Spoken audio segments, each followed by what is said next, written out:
What we need, and the word's been used many times during the course of the past few days, is not evolution, but a revolution in education. This has to be transformed into something else. Wooranna Park is influenced by a number of contemporary educators. Ken Robinson, Stephen Heppel and Zhong Zhao are three that have left their imprint on our school. I basically embedded a computer into a wall of a slum.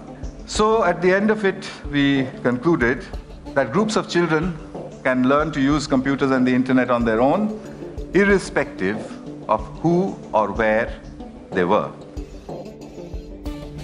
Recently, the work of Sugata Mitra has been prominent in our discussions. His hole-in-the-wall research has not only raised questions about the appropriateness of formal education as we know it, but has also highlighted the capabilities of children of different ages, some of whom are illiterate, to work collectively in order to learn without the assistance of a teacher. The second thing he said was that if children have interest, then education happens.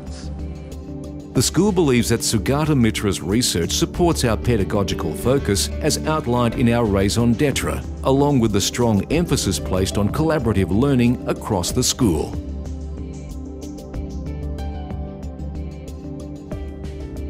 Central to our school's raison d'etre is the belief that children are born with an innate drive to make sense of their environment. As such, they are born autonomous learners.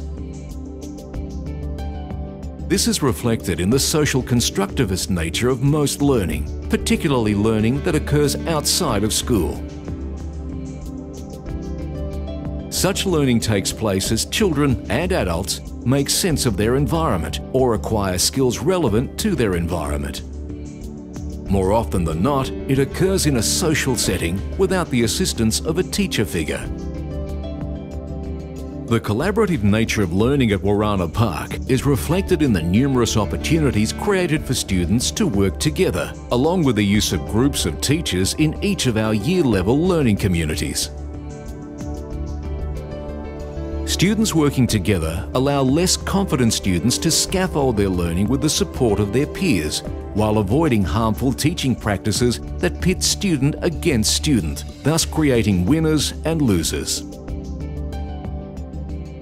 The use of a team of teachers to create learning communities with larger groupings of students recognises the need to differentiate the curriculum in order to cater for the ever-varying needs of students. It also allows students to form closer relationships with teachers who share similar learning styles or possess interests, passions, or skills pertinent to their needs.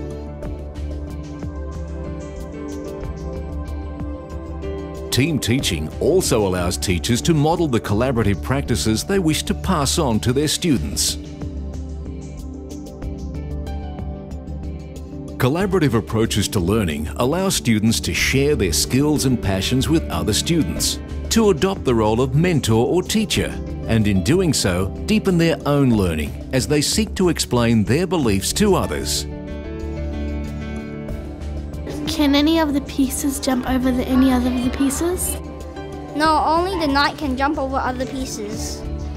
Sugata Mitra's research with self-organised learning environments highlights the innate potential of students to organise and accept responsibility for their own learning.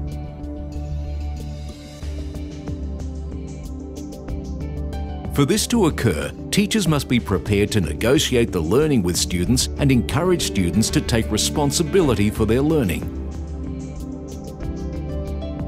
Student-led reporting, student parliament and the autonomous learning program for Year 5 and 6 students, featured in other videos, are products of the philosophical beliefs underpinning self-organised learning environments.